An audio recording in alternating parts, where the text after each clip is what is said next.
What's up, guys? It's Yusef with Property Opportunity and Profit.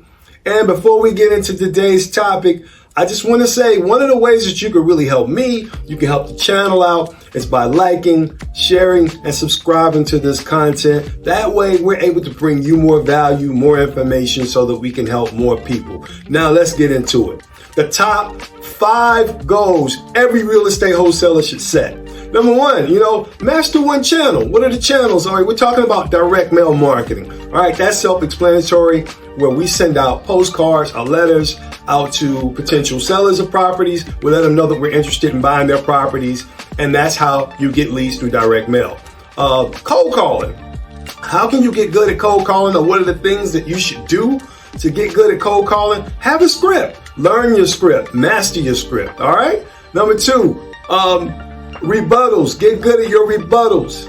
All right. Somebody says, I can't sell right now. I need to talk to my wife. You need to learn how to push back on that. You need to learn how to push back on the questions that you're going to get, and that's going to make you a better cold caller. And number 3, as far as cold calling goes, learn how to convert these calls into actual deals. Now, that comes with a whole different conversation, but these are just things that you should be learning to do better as a cold caller. Now, online marketing is another channel. Now, that's going to include PPC, which is pay-per-click advertising. 2 of the top platforms for that are Facebook and Google AdWords. And last but not least is SEO, as far as your channels.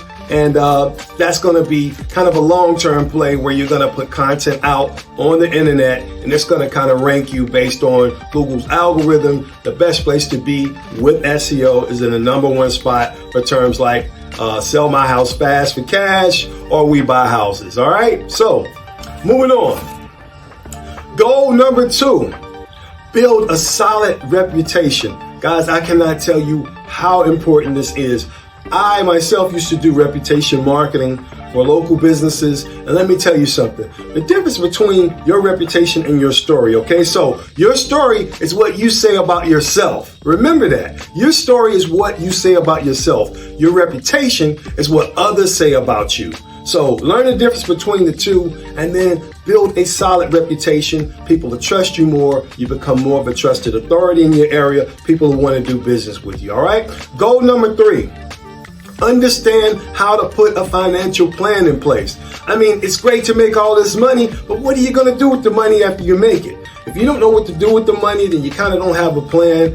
And if you fail to plan, you plan to fail. So moving on, have a financial plan in place. Be intentional about what you're doing. Goal number 4, build good relationships with other strategic partners. So wherever you do business, you should always have good relationships that you're building in place. That's going to bring you more business in. Now, some of the strategic partners that I like to build good relationships with are real estate brokers in the area. I mean, they are a wealth of knowledge and relationships and networking. They know other cash buyers. They know other people that you should know. They know how to find properties, and a lot of times they'll bring you good deals. All right. Other wholesalers, right? You should be building relationships with other wholesalers. Now, if you have an abundance mindset and you know that there's enough out there for everyone, we don't think in scarcity around there, but other wholesalers are a wealth of ideas, wealth of knowledge. Sometimes they can show you how to be a little bit more innovative with your marketing approaches. And like for me, I get a lot of wholesalers calling me. They know that I wholesale. They ask me questions. And I'm okay with answering those, because what's for me is for me, as they say, not to sound cliche, but I want you to be thinking abundance. So build relationships with other good, reputable wholesalers, not just other wholesalers, but, kind of wholesalers that align with your values and your morals, So if you build good relationships with them, that'll translate into more, to better deals. Bankers. I mean, we're going to talk about the next goal, kind of why you should make bankers one of your best allies. But always keep good bankers on speed dial. Build relationships with them. That gives you access to funding for other things and evolving your business. And cash buyers, of course. I mean, what good is having deals if you can't sell the deals, right? So you want cash buyers to be on speed dial. You want to have good relationships with these guys, because once you get these deals, you want to be able to move them fast. you want to be able to ask them kind of, what their avatar looks like as far as a good deal, what percentage of ARV they like to buy at, what kind of condition they like to buy the properties in. Some rehabs are a little heavier than others. Some guys only like to buy like newer houses in certain neighborhoods. Some don't mind buying a little older house in a more challenging area because, they're going to get a better spread on the deal, and a lot of them know how to transition that deal to where it works for them. Now, goal number 5, last but not least, be intentional about where your business is going to go. That's goal number 5. I want you to be thinking about that. It's so important that we be intentional about what we're doing today, but also what we plan on doing tomorrow and what we plan on doing next week, what we plan on doing next year. With all this effort that we're putting into our businesses, you need to be thinking about how your business is going to look a year from now.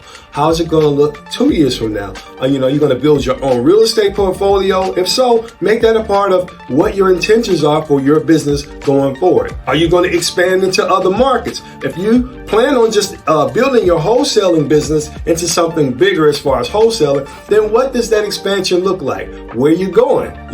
What kind of houses are there? What's the medium house prices there? Are you meeting other cash buyers that may or may not want to buy there? Again, go back, think about the relationships that you're building with brokers, with bankers, with cash buyers, with other wholesalers in the area that can help you transition those deals into bigger business and more profits. All right. So with that being said, guys, that's all I got. These are the top 5 goals that I think that you should be setting as a real estate wholesaler. Like I said, like and subscribe, make a comment down below. You'll help the channel so much. Have a great day, and we'll see you on the other side.